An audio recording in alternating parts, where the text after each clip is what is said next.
दिनै आं मोनसे सचेतन नागरिक हिसाबै जोंनि बे ओनसोलनि माने फैगौ इलेक्शना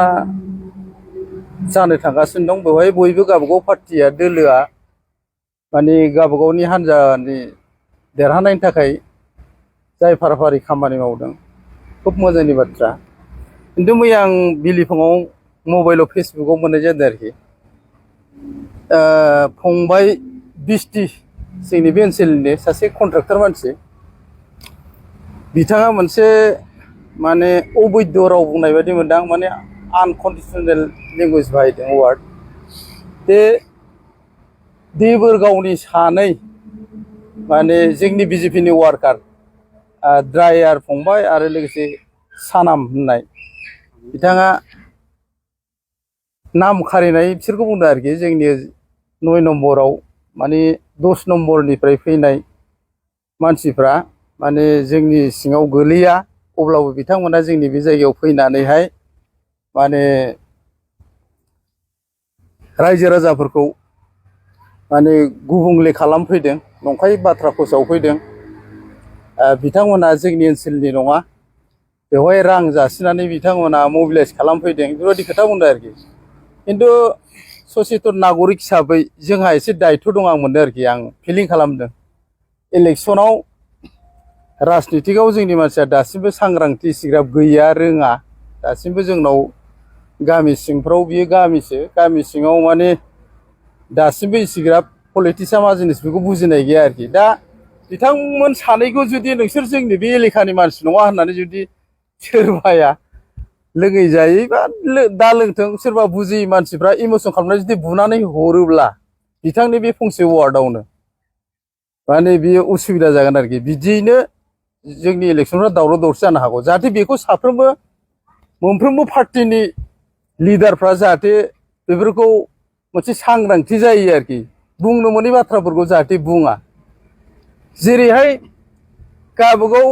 ओनसोलावल' गावबागाव एरियायावल' जुदिअ मबिलाइज खालामनो मोननाय बा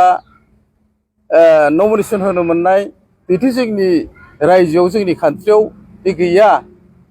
जेरैहाय दा दिल्लीनिफ्राय आसामाव अनेक मबिलाइज खालामफैयो, बिथांमोना नमिनेसन होनाय गेलेफैयो। जेरै थांनाय एक्स प्राइम मिनिस्टार मनि महन सिं, बिथाङाबोथ' जोंनि बेयाव डिब्रुगड़ समस्तिनिफ्राय गेलेनानै देरहालांदों। दा बेफोरबादिखौ जोंनो माने बिदि गथ'फोरखौ जोंनि गामि सिङाव माने बेबादि माने आनकन्स्टिटिउसनेल बाथ्राफोरखौ जाहाथे बुङानानै इमसन मोनसे दावराव लाबो आरोखि। जाहाथे आं बे फंबाय बिस्टि सायाव बुंहरबाय, नोंथाङा जुदिअ मिन्थिहैयोबा नुयोब्ला मा बुङो बिनि खेंफोरथिखौ होयोब्ला आं मोजां मोनगौ। जुदिअ खेंफोरथिखौ होआ, आं माने साननो हागौ माने गावनिया राइट आरोखि। आंनिया राइट ना गाव बिस्टिनिया राइट, आं बेखौ बिथांनिसिम सोंहरनाय जाबाय। लोगोसे बिथांजों केन्डिडेटआ दंफायो। केन्डिडेटआ सासे माइनोगौनो बिराद माने लेखा गोरों एक्स बिडिअ, बे थासेयावबो माने बुंनो मोनै अबैध बाथ्राफोरखौ बुंनाया माने खुब दुर्भाग्यजनक, जोंनि थाखाय खाफाल मोनदा। जाहाथे इलेक्शनाव बेबादि आनकन्स्टिटिउसनेल अबैध माने जायफोरखौ बुंनो मोना, जायखौ बाहायनो मोना, बे बाथ्राफोरखौ जाहाथे बुङा, केन्डिडेटखौ लाजि फोनाङा। बिथांनि केन्डिडेटनि सिगाङाव जुदि बुङोबा बे मोनसे लाजिथाव जायो आरोखि। बिथाङाथ' सासे खुब गियानि बेक्ति, गियान लेखा गोरों एक्स बिडिअ। भुट बुंनो थांबा गाज्रि, माने जोबोद गाज्रि आरोखि, दुखुनांथाव। बाहाय माने दिनैसिमबो जे दिननिफ्राय बिटिसि इलेक्शन जादों बे दिननिफ्रायनो इउपिपिएलआ एबा पिसिडिआरआ देरहाबोनाय जायाखै, आरो नेक्स्टआवथ' देरहाथारनाय नङा। मानो होनबा प्रमद बर' सारआ बिराद मोनसे भुल खामानि मावदों आरोखि। जोंनि बे कनस्टिटिउसनाव 3 मानसिनो खोमायाव जुदि बे अवार्ड होदों, माने बेहायथ' इउपिपिएलआ 3नोबो टिकेट होनो हानाया। 3 मानसियाव ओरैबायदि बिसोर खस्थ' खालामनानै गावसिनि टिकेट मोनगोन आरो देरहानो थाखाय खामानि मावदों बिथांमोना, सासेल'सो मोनगोन। दा 3नि बिथोराव 2ल' मोनोबा 2आ ओरैबायदि आघात जागोन, माने खोनासंथाय रावजों हयथ' माने बुंगोन होननानै आंहा बिसास दङ। माने बिसोर दुखु मोनगोन जे थगायसुलामोन बे बाथ्राखौ बुंथारगोन आरोखि आरो बिथांनि सापर्ट बिथांनि फेमिलि बिथांमोना बिसिफोरनि थाखा फैसा सना रुफाखौ माने माबा मोनसे आदैजों दिरुननानै दिनै मबिलाइज खालामनो बिराद खरसा खालामबाय दं बिथांमोना जेरावहाय मन्दिरनि माबा मोनसे सहाय होनो हायो नामा बेफोराव हैलागासिनो दं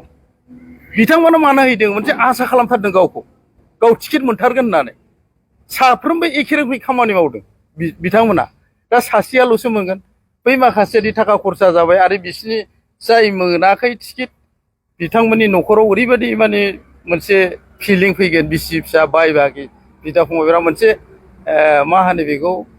माने हमथानो हायै गोसोनि दुखु फैगोन आरो जों जेनबाय थाग्रा जों मिथिगौ माने जोंनि केन्डिडेटआ आंहा बयावथ' इउ पि पि एल निमोन नालाय जोंनि केन्डिडेटआ जेब्ला जेनो केन्डिडेटआ जेसेबां दुखु दं जोंहाबो दं माने जों एखे फेमिलि हमनाय लायो थिग बेबादिनो नैबे टिकेट सेलेक्टआव जुदि जायाब्ला सानै मानसिया जुदि टिकेट मोना बिसोर ओरैबायदि दुखु मोनगोन आंथ' न'खरफ्राव थिग बुजायखानानै दोनाबा हयथ' सोरनाबा प्रेसार मा जागोनथाय फात्ता गैया आरोखि आं मिथिगौ इलेक्सनाव खामानि मावग्रा हिसाबै केन्डिडेटनि खामानि मावग्रा हिसाबै आं बेखौ फुल मिन्थिगौ आरोखि दा ओंखायनो प्रमद बर' सारा बेबायदि खालामनाया भुलमोन सोरबा सासेखौल' टारगेट खालामनाय बुंखायोमोन जेनो जेना नोंनि खोथा आं नोंनो टिकेटखौ होगोन नों खामानिखौ मावदो होननानै दाथ' बियो माबानि लबाव बियो साथाम मानसिनो अवार्ड होबाय खोमा सेराव साथामजोंबो मिथिलाया बिसोर मिथिगौ खोनायोबा बुङो दे आंखौ सारानो माने थिनदों आरो बिनिफ्राय खोनासं बेबो बुङो माने आंखौ सारानो एंगेट होदों बेबायदि एखे सेम बिराद माने इउ पि पि एलआ बन'दनि थाखाय बिराद उसुबिदा आरोखि आंखौ कमेन्टआव लिरहरदो माबा माबि आं बुंहराखै एबार जाय नायदों बे बुंदो दे फंबायमोन जाय नोंथांमोनहा इउ पि पि एलआव साथामजोंबो सापर्ट दं मिथिखादो नोंथांमोना सासेल' मोनगोन साथामनि मादाव नोंथांमोना दि आंखौ जि लिरहरो माने बिपिएफआव फैनायनि बिजेपिआव फैनायनि थाखाय नाय नोंथांमोनहा एबार नोंसोर जाय मोनदों बेना खुसि जागोन जाय मोना बै सानैनाथ' ओरैबायदि मा बुंगोनथाय मा जागोनथाय बिसोरो इमसनेलि राजनितिकआदि बेसेबां इन्टारेस्टेड बुस्थु बेखौसो आङो सिन्था खालामदों आरोखि जुदि नेक्स्टआव खालामा आरो जोंनिखौबो जों बुंगोन जोंनाबो जाहाथे जोंनि दोलोनिफ्रायबो बेबादि मोनसे अख्रामै इमसनेल बाथ्राफोरखौ जाहाथे बाहाया आं बे बाथ्राखौ दिनै बे प्रेसनि गेजेरजों बुंहरनाय जाबाय आरो बिथाङा बिपिएफ पार्टिनि बिथाङा बिपिएफनि वार्कार बिथांखौ मोनसे जोंनि गामिनि नांजाबनाय मोनसे न'खराव जयनिं प्रग्रामाव बि बुंदों आरोखि बेबायदि गामि सिङाव बेबायदि वार्डफोर बुङोब्ला जोंनि मानसिफ्राथ' दाबो एसेग्राब माने गोरों जायाखैना बिसोर बाहेरानिसो जोंनि जायगायाव बेबायदि इलेक्सन मबिलाइज खालामफैनो मोना बा बिदि खालामनो होननाय जुदि बुङोब्ला बेजोंनो दावराव दावसि जालाङोबा मोनसे गाज्रि लामायाव थांलायनाय जागोन आरोखि जाहाथे बेबायदि बाथ्राफोरखौ बुङा आरोखि नोंथांखौ मा बुंनाय जादोंमोन जोंखौथ' जेबो बुंदों जोंनि फारसे माने जोंनि हानजानि फारसे बुंदों फैसा जासिफैदों मादों बेथ' इलेक्सनाव थाखायो आं बेखौ कनसिडार होबाय खिन्थु गुबुन कनस्टिटिउसननि मानसि बिसोरो जोंनाव फैनानै बेबायदि खामानि मावफैदों बिसोर जोंनि नङा जोंनि ओनसोलनि मानसि नङा बिदि होननायफ्रा भुल आरो माने बिनि सायाव बे भुलावनो जुदि मोनसे गाज्रि गोरोन्थि जालाङोब्ला